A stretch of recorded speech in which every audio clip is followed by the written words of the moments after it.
Bienvenidos y bienvenidas al canal Episodios Humanísticos. Les habla el profesor Nelson Hernández Román y estoy muy agradecido por el respaldo de ustedes a este programa.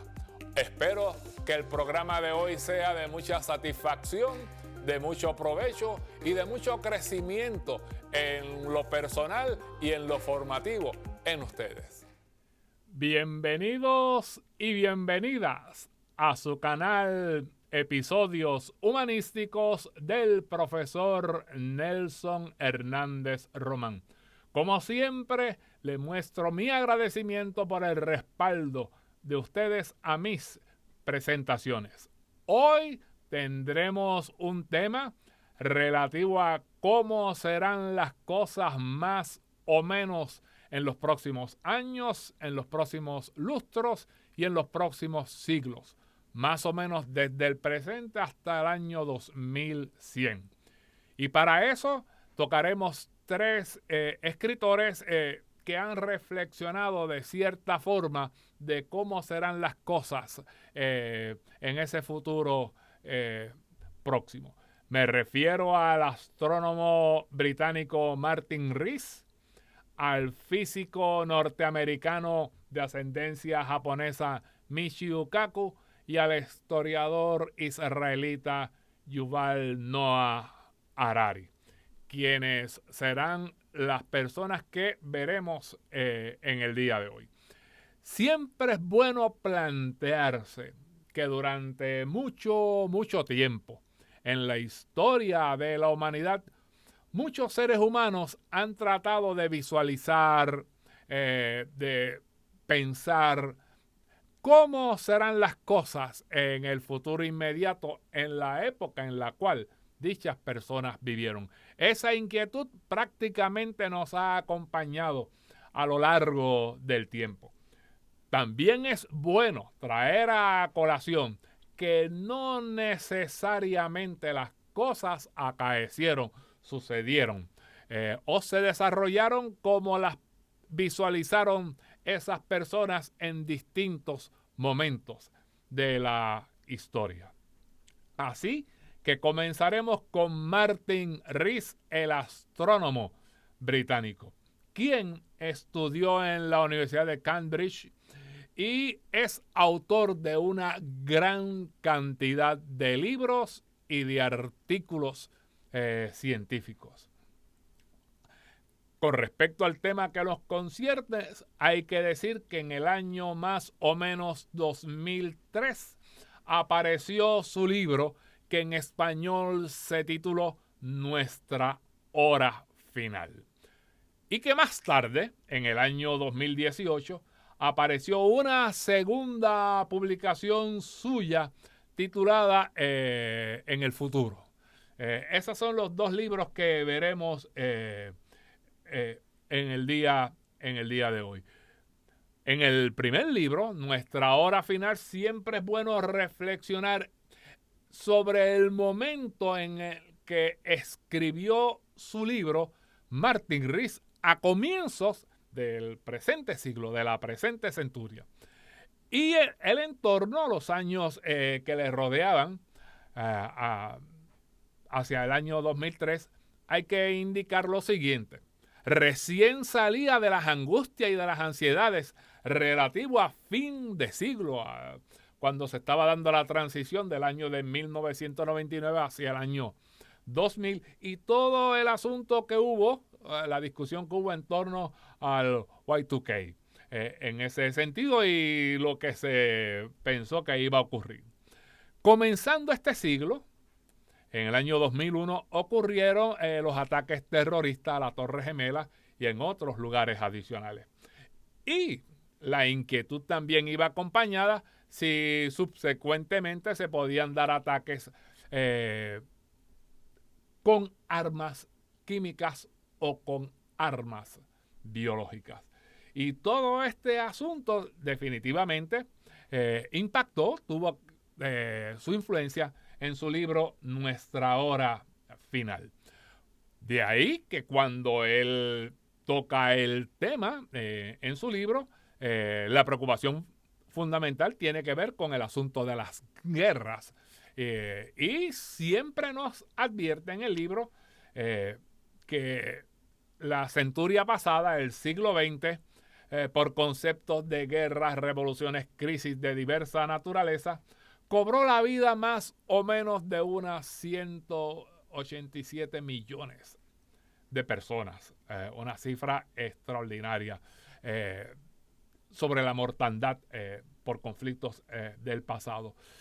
Y no solamente el ser humano tenía una gran capacidad de destrucción, sino que estaba también el asunto de lo falible que somos los seres humanos. La falibilidad humana que él destacará en muchas de sus obras. ¿Cómo lo veremos?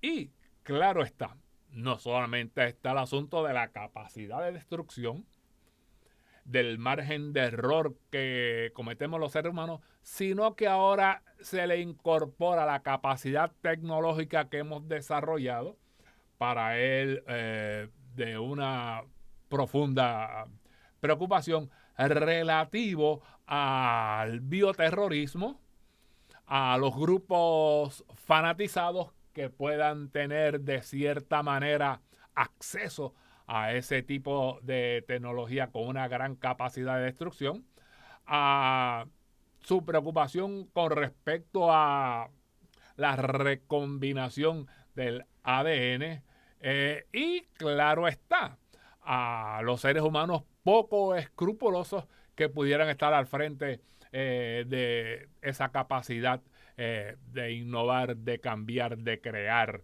en un campo tan dinámico como el de la tecnología. De ahí, obviamente, su preocupación con respecto a si el presente siglo pudiera plantearse como el último que vea al ser humano sobre el planeta, el fin de la humanidad o el fin de nuestro planeta. Y eso es muy importante indicar porque por asunto de la traducción, su libro, que se debió quizás haber titulado Nuestro siglo final, Our Final Century, se tradujo finalmente Nuestra hora final y no nuestro siglo final. Es bueno indicar definitivamente que destaca el asunto que a través de la historia natural el asunto de las extinciones ha sido una constante. Y eso honestamente le preocupa. Pero sin lugar a duda, introduce el tema de la posibilidad de que las cosas que estamos haciendo los seres humanos pudieran conducir a algún tipo de situación, digamos, que se aproxime a ello. Más tarde, él publicará su libro en el futuro. Ese libro en el futuro apareció, por lo menos en la versión español, en el año 2018. Habían transcurrido más de una década. Y le preocupaba el afán de los seres humanos con respecto a explorar demasiado los asuntos que tengan que ver con metales, con elementos que son esenciales para el desarrollo de esa tecnología. Y citaba a Gandhi en una frase que creo que es importante mencionarla, que dice así, que hay suficiente para las necesidades de todos, pero no para la codicia de todos. Y no debemos perder de vista ese asunto. Entiende que tenemos que plantearnos ponerle fin a la economía del carbón, descarbonizar nuestras economías, y le entusiasmaba cosas que estaban haciendo los seres humanos a su juicio, por ejemplo, la extracción del CO2 de la atmósfera, pero también le preocupaba la modificación genética de las plantas. Así es que veía la doble dimensión de los avances que se estaban dando en el campo de la investigación. Resulta interesante que una de sus preocupaciones gira en torno a lo que él denomina los criónicos. El interés por preservar la vida, por alargarla, y porque ciertos seres humanos prefieren cierto estado de preservación para que en un momento determinado podamos obviamente alcanzar cierto grado de inmortalidad. Preservación en nitrógeno líquido. Así es que enfatiza en su libro los asuntos relativos, por ejemplo, a los avances en la biotecnología, en la nanotecnología, definitivamente en la inteligencia artificial y campos similares. Y advierte sobre la importancia de seguir esa investigación, pero con unos controles, con unos pasos que sean pensados, meditados, que se sometan a unas condiciones particulares. Le entusiasma, claro está, como astrónomo, los viajes espaciales. Entiende que tarde o temprano podemos estar en contacto con otros seres. Ve al mundo en ese sentido, en un ambiente bioamigable, así lo denomina, o biofílico. Fíjate que en ese asunto no le preocupa tanto de que pueda ocurrir algún tipo de choque, de enfrentamiento de los que nos ha preocupado durante tanto tiempo, en el caso de que entremos en contacto con otros seres de otros planetas o de otros lugares lejanos en nuestro enorme espacio.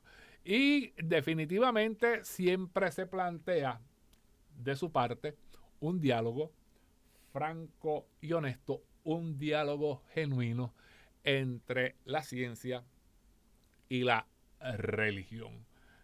Y él definitivamente pone mucha fe que eso ocurra en ese sentido de armonía y de respeto recíproco.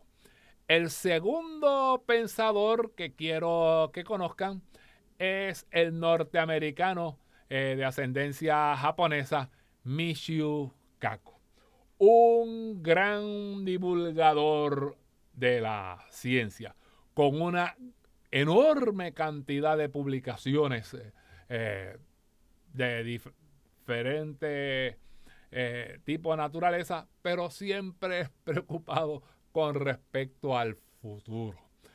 Al futuro, por ejemplo, de la mente, al futuro del desarrollo científico, al futuro del desarrollo astronómico en términos particular de los viajes de exploración espacial, y definitivamente con respecto al futuro de la humanidad.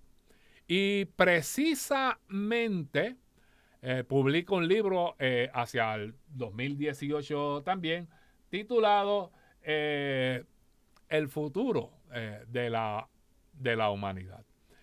Un libro muy importante, un libro muy significativo, donde él concibe cómo serán las cosas en ese momento. Es bueno indicar que posterior a esa publicación, hasta donde yo sé, tiene 2 libros adicionales. Y quiero que puntualicen lo prolífico, lo extraordinario con respecto a su capacidad e interés de divulgar. En el caso de Michio Kaku, definitivamente advierte sobre las amenazas naturales próximas, las amenazas naturales cercanas, las más próximas. Le preocupa, por ejemplo, el asunto de las erupciones o de las supererupciones que él entiende que en este caso son bastante excepcionales, que no es tan inminente por el momento.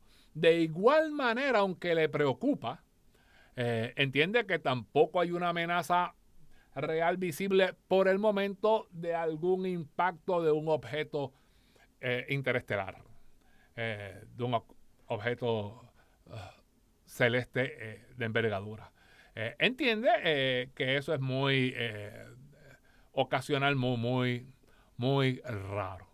Así es que para él, una vez superado esas preocupaciones, va a desarrollar el asunto de la exploración espacial, donde él tiene mucho interés y donde ha depositado una gran confianza. Entiende que la Luna se convertirá en un lugar prácticamente de tránsito hacia otros lugares, particularmente hacia la exploración del planeta Marte. En los lugares de la Luna se podría extraer agua de los polos para facilitar cierto asunto de permanencia por breve tiempo. Es bueno indicar siempre que en la Luna prácticamente es muy mínima la erosión y las condiciones para un desarrollo o un establecimiento humano son mucho más adversas, por ejemplo, que la del propio planeta Marte, que sí tiene una gran capacidad, según las especulaciones científicas, para que haya cierto grado de desarrollo particular, como lo veremos a renglón seguido. Por eso, él entiende que parte de este asunto, quienes lo harán serán robots. De ahí que deposite una gran confianza en la robótica. Y aquí sí vienen unas particulares preocupaciones de parte del profesor Kaku. Él entiende que la función en la Tierra será muy importante y destaca ya algunos asuntos en términos de salas de operaciones, de intervenciones quirúrgicas por un lado, y el caso de una farmacia donde un robot despacha los pedidos producto de la receta con prácticamente cero error, de una cantidad enorme de cosas que has realizado, solamente el margen de error ha sido un solo error en una cantidad impresionante. Y entiende en ese sentido que la robótica tiene un papel importantísimo, no solo en los asuntos de la Tierra, que irá incrementándose, sino en los asuntos concernientes a todo el asunto de los viajes de exploración espacial que tendremos en los próximos lustros, en las próximas décadas, en lo que resta del siglo y en siglos subsiguientes. Lo que le preocupa es que en el desarrollo de los robots, de la robótica, terminen con cierta capacidad de autorreplicarse, que desarrollen cierta noción de autonomía, por un lado. y que con el tiempo, a medida que nos desarrollemos, que puedan tener unos asuntos relativos a lo que nosotros denominamos sentimientos. Y eso a él honestamente le causa una profunda preocupación. Por lo demás, considera que el desarrollo de la Internet, por un lado, de los ordenadores cuánticos, por ejemplo, la capacidad que tendremos en el futuro en el desarrollo del Internet, él lo planteaba en términos de alguna lentilla en el ojo y así sucesivamente, se ve muy, muy confiado, pero también le preocupa el tema de la prolongación del promedio de vida de los seres humanos y de las investigaciones que se están haciendo en ciertos campos y con ciertas cosas. Alargar el promedio de vida como una de las grandes metas que se ha logrado proponer la humanidad con respecto al asunto de la ingesta calórica, que lo destaca, la telomerasa, que lo destaca, los genes relativos a los asuntos de la edad, el FOXO3 y retardar el asunto del envejecimiento. Así es que él habla de una biogerontología sin descartar los potenciales problemas que eso pudiera tener con respecto al número de seres humanos que sea capaz de albergar el planeta, al asunto del exceso de la población, de la superpoblación, de la sobrepoblación del planeta. El tercer personaje que voy a tocar es el historiador israelita Yuval Noah Harari. Este personaje escribió un libro a mediados de la década pasada llamado Sapiens, titulado Sapiens, un éxito de ventas extraordinario, prácticamente lo catapultó a nivel mundial, definitivamente. Tiene otras publicaciones posteriores. Yo quiero enfocarme fundamentalmente en dos y prácticamente a una. Posterior a ese libro, publicó el libro Homo Deus y 21 lecciones para el siglo XXI. Y en este caso, fundamentalmente, quiero compartir sus inquietudes, sus especulaciones con respecto al libro Homo Deus. Y eso será importante. Él considera y entiende que prácticamente al paso que vamos de Homo sapiens pasaremos a Homo Deus, a un ente básica y fundamentalmente creador, innovador, de mucha gestión, al grado que se va a plantear, uno de los asuntos que se va a plantear es el asunto relativo a la inmortalidad. Y él dice que no seremos seres inmortales, sino seres amortales. Muy curioso su señalamiento.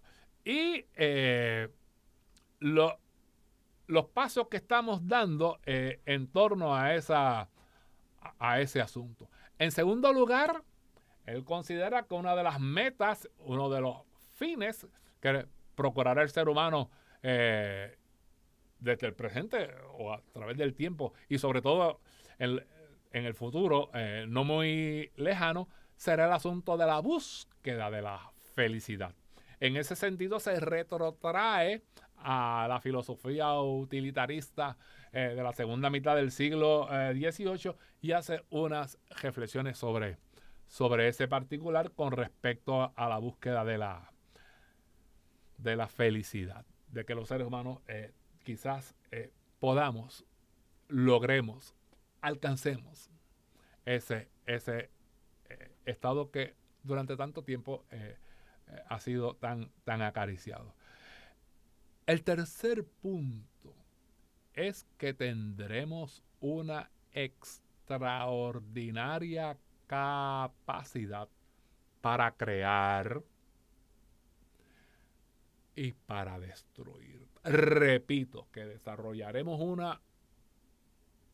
un potencial de creación y también de destrucción. Y definitivamente coincide con los anteriores y particularmente con Michio Kaku en ese sentido. Él entiende que la humanidad ha logrado tres cosas extraordinarias y es combatir la hambruna, el hambre. Él entiende que mueren más personas por asuntos de exceso de alimentación inadecuada que de propiamente hambre. Hay más elementos de personas que mueren por el abuso de las comidas de diverso tipo, más que de los que mueren por no ingerir comida. En segundo lugar, que hemos vencido lo que él denomina la peste, ciertas enfermedades.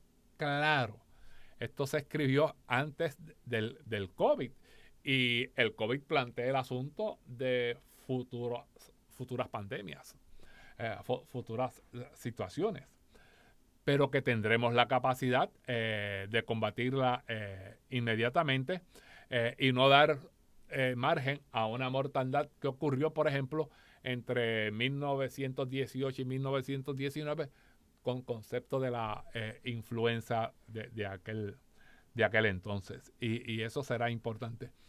Y que hemos logrado superar muchos episodios de guerra. De hecho, la única guerra que él entiende que había sido significativa hasta la publicación de estos libros había sido el primer episodio de Ucrania del año 2014.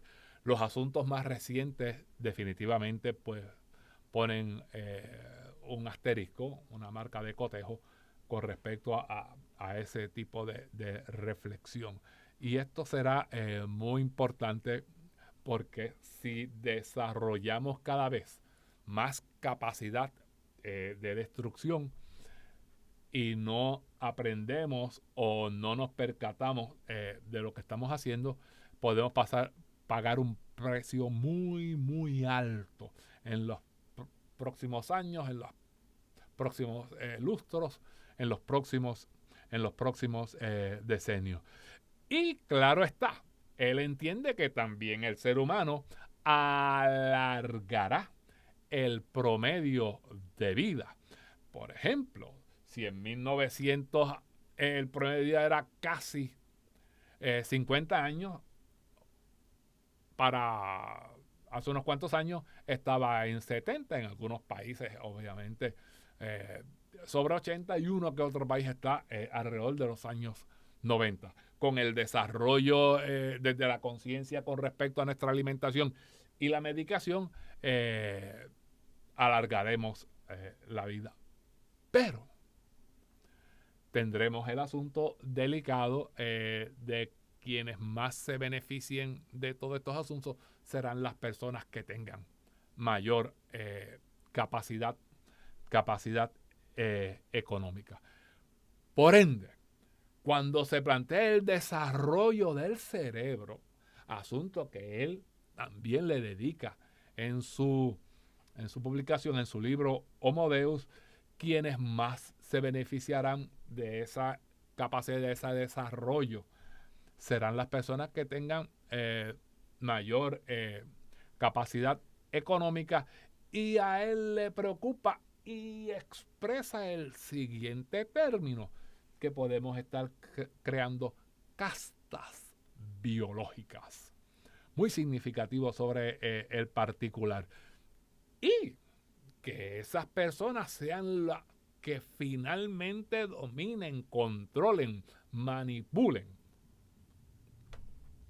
el asunto relativo a la información, a la informática, a los datos y a lo que él denomina también macro datos.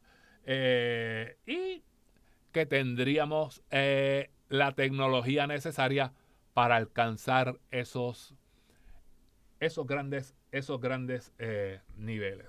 Esas son las preocupaciones que tendrá fundamentalmente él. Y ese poder extraordinario a su juicio, a él le preocupa que esté en manos de personas con pocos escrúpulos, con poca ética, con poco compromiso social o que tengan unos egos extraordinarios, sean megalómanos o algo por el estilo. Quiero terminar el asunto diciendo que no todas las cosas, nos lo dice la historia, de personas que visualizaban el futuro se dieron tal y como se pensaron. Y lo podemos ver a través del tiempo. Pero estas personas están reflexionando con el conocimiento de ese pasado, de esa historia, y con lo que está ocurriendo en términos de los cambios en diferentes campos del saber en la forma precipitada.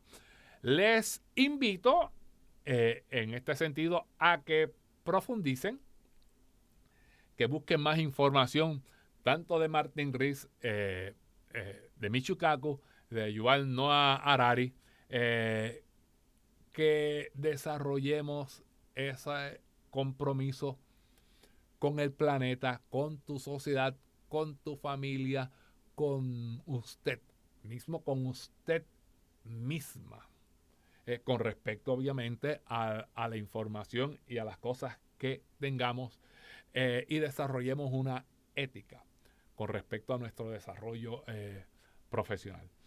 Sin más, le agradezco su atención, su respaldo al programa, pendiente a próximos videos y siempre agradecido. Así es que muchas gracias. Muchas gracias por el respaldo a este canal y gracias por ver este episodio concreto que presentamos el día de hoy. Pendiente a los próximos capítulos que pronto serán notificados. Compartan esta información y denle me gusta en el caso de que le haya gustado esta información y pueden añadir comentarios y sugerencias sobre dicho canal. Muy agradecido y espero vernos en la próxima ocasión. Una vez más, muchas gracias.